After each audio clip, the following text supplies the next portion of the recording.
Good evening once again, and welcome to the Monday Review Show. We go out every Monday night at 8 p.m. Irish and or UK time. We're on the same timeline. And we go out on Facebook, we go out on Twitter, and we go out on YouTube. Now, just to clarify and to clear up something, I got a bit of flack during the week, and I'm sorry to say it.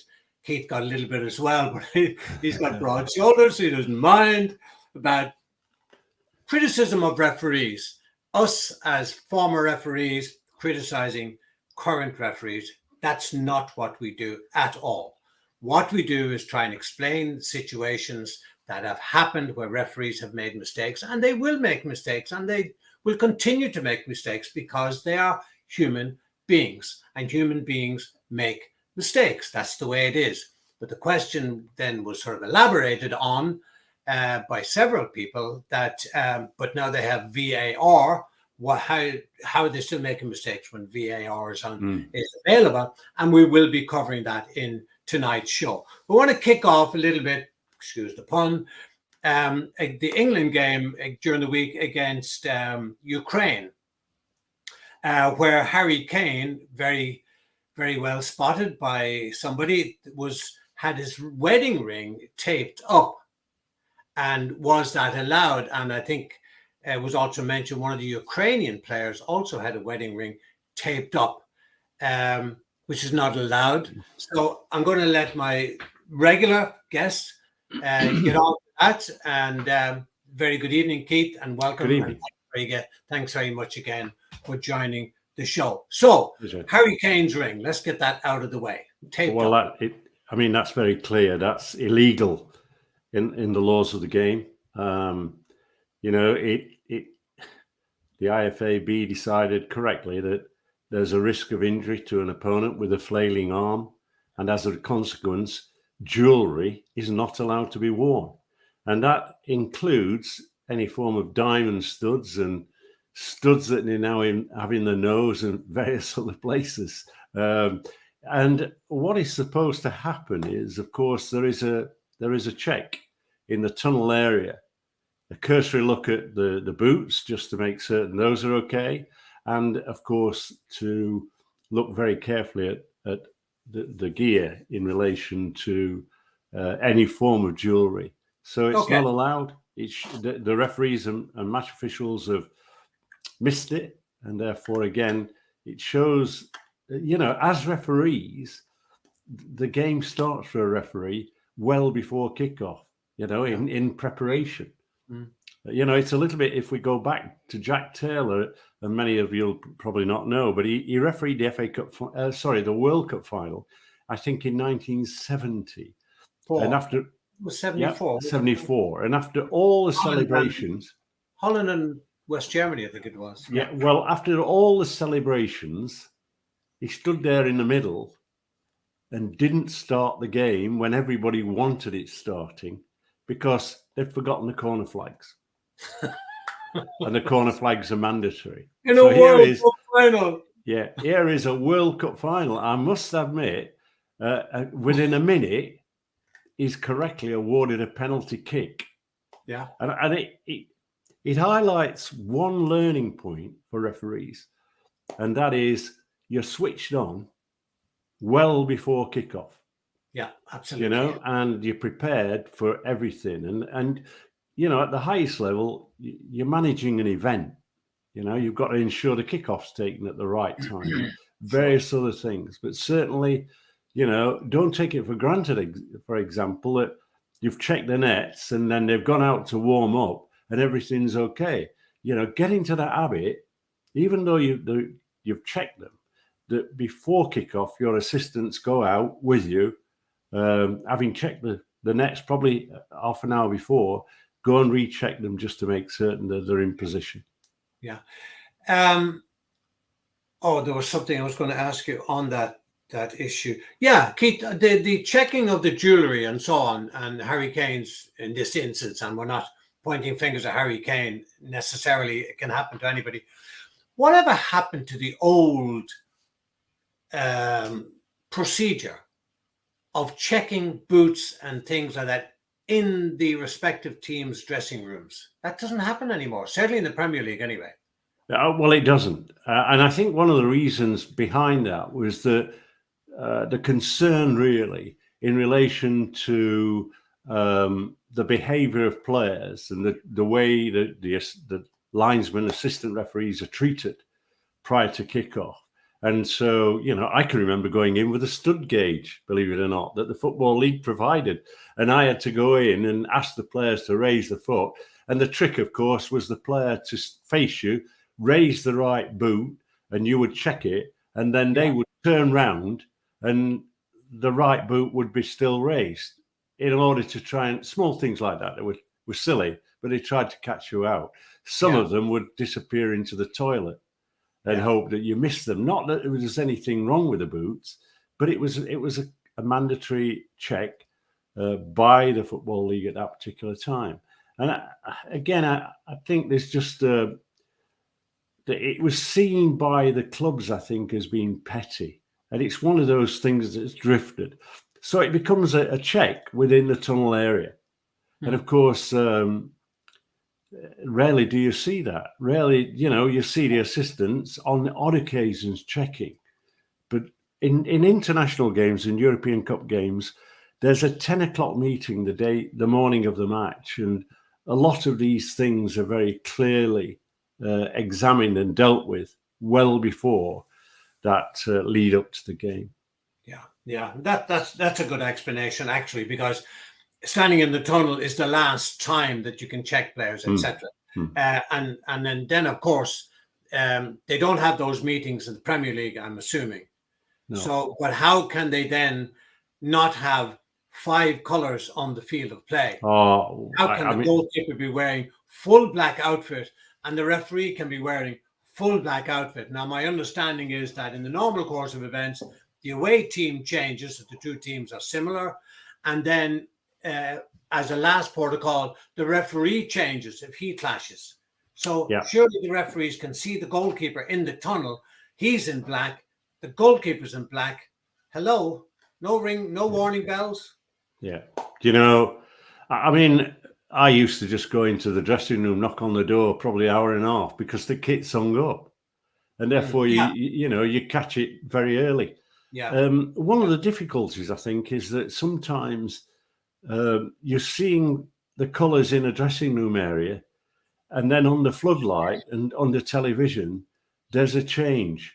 What looks to be, say, orange and red, suddenly begin to merge. They look clear in the dressing room, but merge out on the field of play. But these are very distinctive on the field of play as a referee. But from a TV and an audience point of view, they can look very similar. Well, I can remember the era when it was black for referees, and that was the only colour. Indeed. And I can remember refereeing Scotland against Northern Ireland when we used to play those internationals. And I had to go out to a local shop to buy a red shirt. I was hunting around Glasgow for a red shirt, and then stitching my badge on. And just an aside, somebody sent me a note and said, "Is this true?" And this is at a semi-final or before a cup game, and the badge was handed to me very late. And as a consequence, normally it would be velcroed onto the shirt, but I had to stitch the shirt on. They gave me cotton, so an hour before kickoff, I'm stitching the badge onto my shirt. The only problem was I'd also stitched a curtain that was in the dressing room as well. So there was the shirt and the dressing room curtains attached. So I'd stitched them. Somebody sent me the note and reminded me it was former Football League referee Ron Groves, who remains a friend to this day. He was an outstanding referee, a brilliant coach. He was part of my team and admired his input. Okay, tell us now about this new thing that Howard Webb and Michael Owen are doing. Right. So Howard promised before the start of the season that they would be doing a monthly review show of VAR decisions. And that included in those shows would be the conversations between the referee and VAR. Right. So last week we had the first show. And in that show, if you remember a week ago, we were critical, to those that are critical of us, we were actually critical that McAllister of Liverpool had been dismissed with a red card. And there was it was a difficult decision for the referee on the day, but I thought it was reckless and not with excessive force that endangered the safety of an opponent. Liverpool appealed and it was overturned. But Howard Webb, in fairness to him, highlighted this particular incident and the discussion between the VAR and the referee. And both of them reviewed it and came to the conclusion that it was a red card. And Howard clarified the situation and said that the decision was incorrect. It was not a red card. The second one was a discussion and an incident that we touched on last week, where a Manchester City player was inside the goal area, well offside, in the sight line of the goalkeeper, and a goal was scored with this player in an offside position, interfering with play, and the goal was allowed to stand. And the conversation was again played between VAR and the referee. What was evident to me was it was a complete committee meeting. To you, to me, confusion, and I felt then that this took me back to when I took over the PGMOL, and having seen a couple of rugby games at Twickenham. I'm not a rugby union fan. I am now, but I wasn't then. And I was asked to listen in to the match officials, and I was so, if you like, pleased with what I'd seen and listened to. I came back that weekend on the Monday to the Premier League office and went to see the chief executive and said, we must have communication kits. And we introduced them. We didn't ask FIFA for permission. We just introduced them. What year was that? It's got to be 2000 and maybe 2, something like that. We were the first country to use them in referee. But what was interesting was we had 2 systems. We had open mic and we had touch. Just on that, why would you have had to ask FIFA permission? Well, like all these things, when you introduce things into the game, you go through a process of getting approval from the IFAB and FIFA, of course, are the main protagonists on the IFAB. Having, it's they have 4 votes, and the remaining countries have 1 each. So the scenario was, I just went ahead with them. We had 2 systems in operation. We had open mic. We also had a push button technique where if the assistant wanted to speak to the referee, he would push a button on his chest. And what you got was you during the game, you got this where the assistant was trying to find a button. So we went open mic. And what was evident, because I could listen in, what was very evident was that the chatter, the unnecessary talking between referee and assistant referee was out of control. And so we sat down. I sat down with my coaches, people like Ron Groves, and others. And we decided on a criteria that had to be used. And it was very short speak. It was offside, red card or yellow card view. Yeah. So now we're listening into Howard's show. I have to tell you, Howard is a very impressive communicator. He was as a referee, but in this show, his approach was extremely professional. But my view is this, that I think there was far too much chatter. And I think that he exposed for me the appropriate order in relation to the referee and VAR. It's almost VAR as the upper hand on some of the big calls, when Law 5 states very clearly you're the decision maker. Now, okay, it might be slightly adrift on VAR now. So I think Howard's got a job to do. I think we now can look at what we've seen this weekend in those tremendous opening games of rugby union. And remember that I took the communication kits from rugby, and I think very clearly we need to take how the VAR operates from rugby, how TMO is used in rugby. Yeah. The simplification of it. The referee remains in control. He makes contact with the TMO, or the TMO can actually alert him to an incident. And then he can say, is there any reason why I shouldn't award a try? Yeah. And I think on tries in particular, with players crowding over the ball, a referee that's trying to maintain contact with play and bodies covering it, the way that they operate the law in relation to that, how they interrogate it. And if there's any doubt, it then becomes like the body's prevented, the hands have prevented the ball hitting the floor. If there's any doubt, they go to a 5-yard restart. The conversation as clarity, it shows and demonstrates the authority of the referee. And the referee remains in control throughout. And the TMO is offering no real advice other than take a look.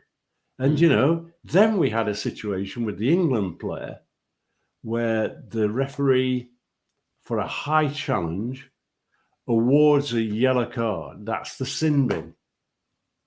But then the TMO team look again, and as a result of that, we get a red card for the England player in the 4th minute. Now, whether you like the decision or not, the process has great clarity. Yeah.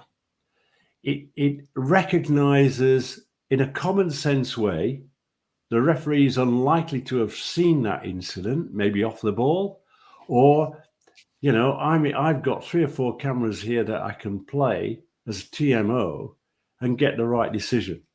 What is evident is that there's no lazy officiating here. The aim is to get the accurate decision. Yeah.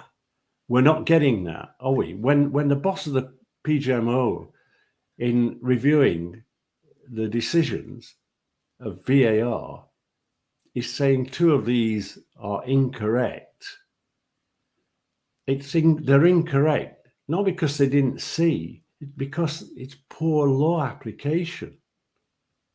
That's the worry. So I'm now I'm more convinced than I was before that the actual VAR should be a specialist, like the assistant referee, match official. He has no other role in the PGMOL other than being a VAR specialist. And everything is still done from Stockley Park, is it? All the games? All the games. Yeah. They've actually... That's a good thing you mentioned there, Keith, because like you mentioned not so long ago on, I think, 2 different occasions where a top middleman, let's use Michael Oliver, for example, is in, and again, these are just examples, I might have the venues wrong. He might be in Southampton on a Friday night as a VAR, and then he's doing a 12:30 kick in London, 12:30 kickoff in London, where, you know, you could have the VAR guys there and only them there, and no referees, no active referees involved in VAR work. Yeah, I mean, what you have, the worst scenario is that you have the referee officiating a Friday night game or a Saturday game, and the Saturday evening game, and could be doing a 12:30 kickoff VAR the following day. Yeah, this happens regularly. Yeah. Now, you know, okay, they're professional, and people say they're professional, but the reality is this: if you are the referee that has sent off McAllister and the VAR, and you disappear because VAR is at Stockley Park. Where is Stockley Park? It's Middlesex. It's at the end of the M4. So what you would, you know, and it's just been upgraded. I mean, they spent a lot of money on the system. They've even got a gymnasium now. So for me, I think the problem is that there's a remoteness about it. But, you know, what's interesting is if you're a pilot, you know, a Top Gun, after you've done your mission, you come back and it's reviewed. It's reviewed by the squadron leader. It's reviewed. Even the pilot reviews through various stages. This is what has to happen in coaching role. The coach, you know, you often see, you know, we saw at the recent games, World Championships, people doing the pole vault and then looking to the coach to say, what do I need to do? Refereeing should be no different. The coach should be able to play a part. Now, the only way you get improved performance is reviewing it. You know, I mean, I was fortunate many years ago. I was invited to Oxford to, I forgot the company, but they were F1 racing. And I'd been invited, and that weekend, or the weekend before, it was a weekend off. They'd actually won the race. And I arrived thinking, I said to them, can I see the car that won the race? I'm not a Formula One buff. And they go, yeah, sure. And I entered this room and there were bits all over. The car was in bits. And I said, well, you won the race. Why don't you just turn it around and clean it up and send it back out? And they go, no, this is about preparation. And good referees, all the athletes, top athletes that I know, sports people that I've come into contact with, they all talk about preparation. You know, Mo Salah this weekend ran his last race, but in the week he was preparing.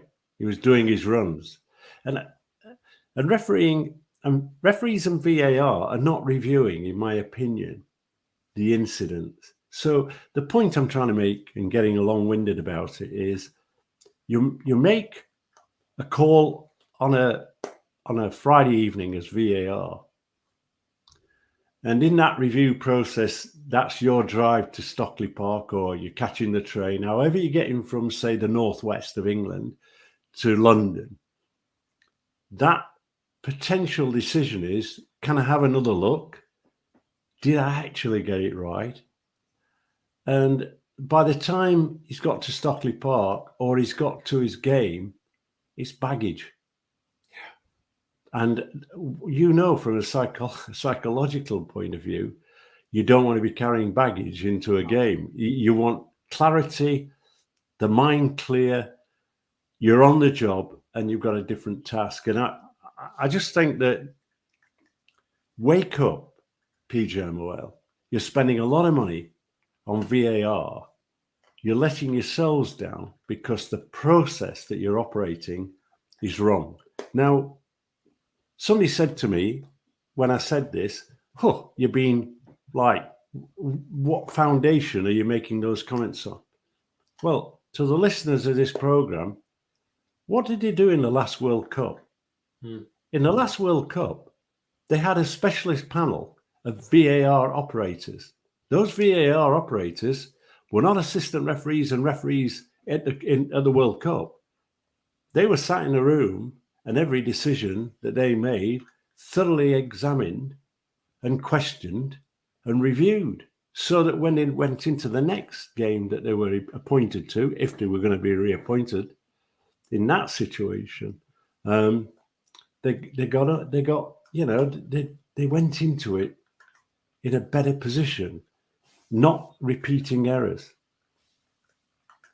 You know, I used to drive my wife mad to record all my games if they were on TV.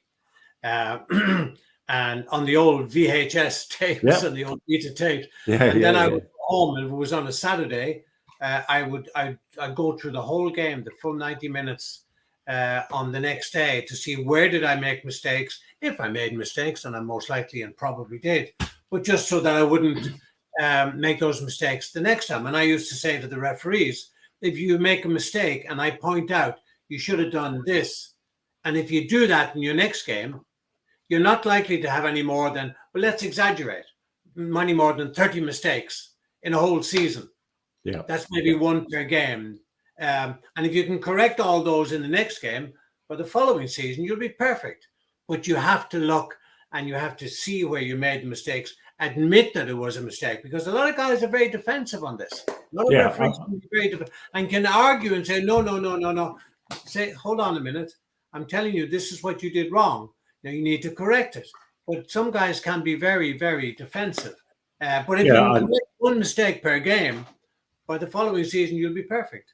Yeah, I think that in examining the game, even when I was examining Premier League referees, we were talking about position, we were talking about movement. I brought in a sprint coach because I felt that we were at times getting detached from play, and I needed them to have a greater amount of acceleration. We changed the old mode of operation from endurance running, which that's all I did. We knew that the game had gone explosive, that with the pass back law and 22 cameras watching, we had to move more quickly across the field of play. In the same way that you can put 20 referees in a room and run through various, as I have done, through various challenges, and try to get referees to put them into a box. I used to play a series of film clips of the challenges that had taken place, and I was saying, right, okay, which go into careless, which go into reckless, and which go into excessive force, endangering the safety. Obviously, free kick, yellow card, red card, in simple terms. And you know, there's a line on our screen showing at the moment, and if you're yellow and I'm red, as you move towards the center, that yellow is becoming more towards red. And that's the area of judgment where you can get, out of 20 referees, you can get 16 saying it's yellow and 4 saying it's red. And that's when you have to work with the referees to say, as a group of referees, how are you going to interpret this type of challenge? In the same way, Anthony Taylor sees that challenge to award a penalty kick.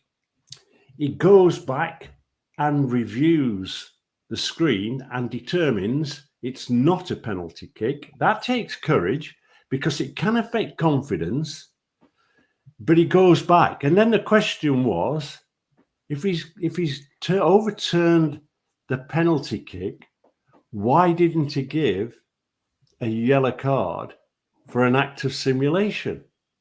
And that all the time. Yeah. That is the discussion that you have with referees, because in a sense, it didn't close the book on that decision. Yeah. And then you get into the realms of, you know, two things that Ron Groves used to say. And I used to sit back and listen to him. And he was mentioned this weekend. if you've awarded a free kick, control the ball. When you go, what? You're not a footballer. If you manage the ball, they're not going to start taking yards with it. You're in control of the ball. That aids the restart. Now, you've awarded a free kick or you've awarded a decision. Up here, quickly, what is your restart? Is it a direct free kick? Is it a penalty kick? Is it an indirect free kick? And it's that type of cognitive skills that a referee needs to develop. Two quick ones, Keith. Somebody asked me some time ago, and I meant to say to you in all the various programs we've done, if the penalty mark is 12 yards from the goal line and it's 9 inches in circumference, why is the ball put on the edge of the line that's used to the goal line? Because then it's less than 12 yards. Okay, it's been very petty and pernickety, I know. Well, I think it's a really good point, because there is no guidance, is there, in the laws of the game regarding the penalty mark, the size of it. And you're quite right. I'll tell you what happens. I have this view that the groundsman is quite happy, because it's paint on top of paint on top of paint, and it doesn't create a bit of a if you like, a little lump. Yeah. And I think what they do is they press it down and press it down. So as a result, you get a dip. and often when you see a penalty kick missed, you're actually seeing 2/3 of the ball, because it's in a hole. And therefore, as a consequence, they move it forward. But hey, we lived in an era that I think was slightly easier, because it stated to us that we had to have the ball. The ball had to be in the quadrant at corner kick. Yeah, that's right. Yeah. Right. Now we look at what's happening, and the justification is it's got to be touching the arc of the corner kick or whatever. And it's not in. And the difference, Keith, now in watching the rugby, as you have been, I'm sure, and so have I, the respect the players have for the referees. There's a little bit of chat now, but very little. And I mean very, very, very, very little. And the referee in the South Africa game against Scotland, there was one player wanted to talk to the referee. He said, yeah, where's the captain? Who's the captain? He said, oh, I'm the captain. Oh, okay, because the captain had been substituted. But that whole thing of respect for match officials, yellow card, the guys run off like sheep. Even a red card, they still run off like sheep. What did they do in our game? Hooligans. Yeah. Well, I mean, one thing that just to mention is, of course, we talked also recently about Van Dijk and his dismissal for the denial of an obvious goal scoring opportunity. And of course, that's a 3-match ban. And what the authorities did was they increased that by 1 match because of Van Dijk's behaviour. And in addition to the additional 1-match ban, he was fined £100,000. 100%. So I think that the Football Association and the governing bodies here in England have recognised that the image of the game was being tarnished. The net effect of that was making life very difficult for grassroots referees. Yeah. And I think that is itself working. The other thing that I've noticed is that, and you may have noticed, is that the additional time is coming down. With 14 minutes has suddenly become 8. And I wonder if that is because we've had less feigning of injury and stoppages in the game. That may have that it may have had a positive effect. So we wait and see. What we are getting with this additional time and all the sort of elements of Howard's paper is that there's about an additional 5 minutes. So rather than 55 minutes of actual playing time, it's moved towards 60, as the 90 minutes has moved towards 100. So that's quite an impact. I'm sure the broadcasters have also been on to the clubs and say, listen, you're interfering with our schedule. Your players are going to have to start behaving otherwise, and they pour a lot of money, and I'm sure all of the above. Yeah. Well, I think generally The multi-ball system is helping. I'm sure of that. There's no, we used to have it. When that was first introduced into the Premier League, we had to stop it because certain clubs, when they went to goal up, the ball boys disappeared. Oh, yeah. And so there was those things taking off. So the Premier League itself decided to not have it. It's been reintroduced. The other reminder is, and somebody asked me a question, and it's still, I don't think, got clarity. And that is, there was a player who was fouled. The opponent got a yellow card. The injured player went off. And of course, under the new guidance, when a player goes off now, having had treatment, the fourth official, immediately the game starts, ensures that that player that's been injured and treated is not allowed onto the field of play until 30 seconds have passed. Now, is that not penalising the offended player? And somebody once said to me, and we'll discuss this maybe next week, that if a player has to go off injured, that the player who injured him should also go off. Well, I think it's common sense. 10 men. Well, that's exactly what someone asked me, and on the radio show for BBC Radio Sheffield on Friday, and it just shows you that these things happen. Law changes or application of law in a slightly different manner creates another problem. But yeah. I think those things are coming into play, and it's quite a myriad. It's been a hard work for the match officials to apply all the changes that Howard has brought into effect. And I'm sure the listeners and the viewers rather will have lots to say on that as well. And please keep your questions coming in and your comments. But many thanks again to Keith Haggett. We'll do it all again next Monday, Keith. Pleasure. Thank you very much. Bye-bye. Thank you.